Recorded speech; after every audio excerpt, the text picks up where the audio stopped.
Habari ya Tanzania, greetings. Nimekaa kimya muda mrefu sana, lakini nimeona leo ni vizuri nije kuongea. Kuna unyanyasaji mkubwa sana unaendelea dhidi yangu ambao siwezi tena kufumbia macho. Iwaje mtu awe ni mmiliki halali wa mali yake, alafu atoke tu nje mtu atake kuja kumdhulumu huyo mtu mali yake na asiwajibishwe. Iwaje mtu amtake mtu kinguvu na aweze kumnyanyasa na kumtesa kadri anavyoweza, na kuna wajibishaji wote unaweza kufanyika.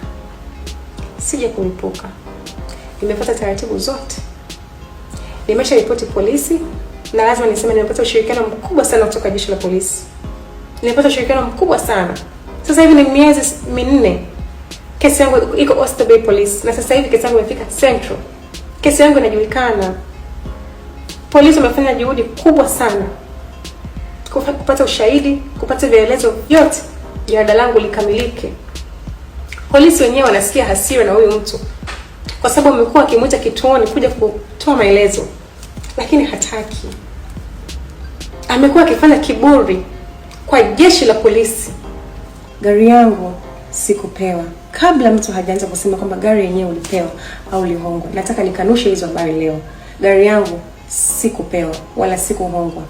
Nilikuwa na gari yangu Range Rover Evoque, nikaongezea hela, nikanunua gari Discovery 5. Uthibitisho wote, evidence zote zipo polisi. Transactions zote zipo polisi. Hii gari ni yangu. Mimi nina uhalali nayo. Ni gari yangu, ni jasho langu. Iwaje mtu atumie uongo tu wa hapa na pale ili kusudi tu mimi nisipate mali yangu, ili kusudi tu mimi nikubali kuwa naye? Mheshimiwa Rais, nakuja kwako na kuomba. Ni wewe tu ndio unaweza ukatoa order huyu baba wajibishwe. Na kuomba Mheshimiwa Samia Suluhu Hassan, na kuomba mama, ni wewe tu unaweza ukatoa order yako huyu baba akamatwe na awajibishwe. Uthibitisho wote uko polisi. Kesi yangu iko Oyster Bay Police. OCD Abdalla anaijua, OCS wa Central anaijua. Kila kitu kipo kwenye file langu, uthibitisho wote na ushahidi wote.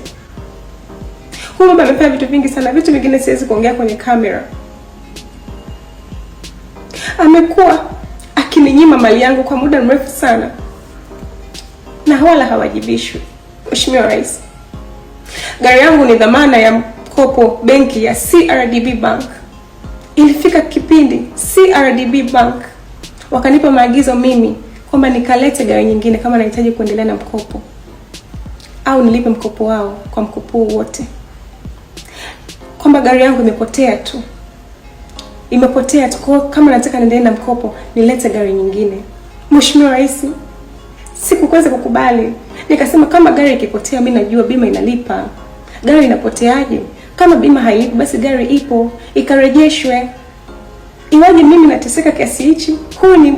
Huyu baba ameshaikuuza habari kwenye media house ya rafiki yake kwamba mimi sina documents halali za mali yangu, za gari yangu, ili kusudi tu popote ninapoenda mimi nisiaminike.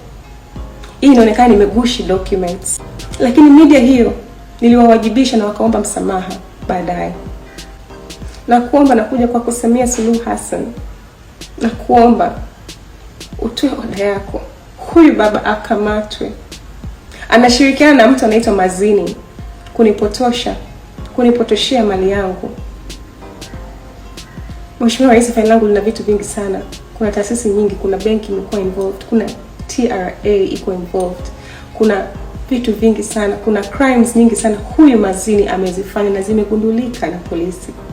Polisi ilikuwa very invested kwenye kesi yangu kwa sababu ilikuwa inahusisha taasisi nyingi, na kuna vitu vingi sana polisi wamevifumbua na vina uthibitisho, lakini uwajibikaji haujafanyika mpaka leo.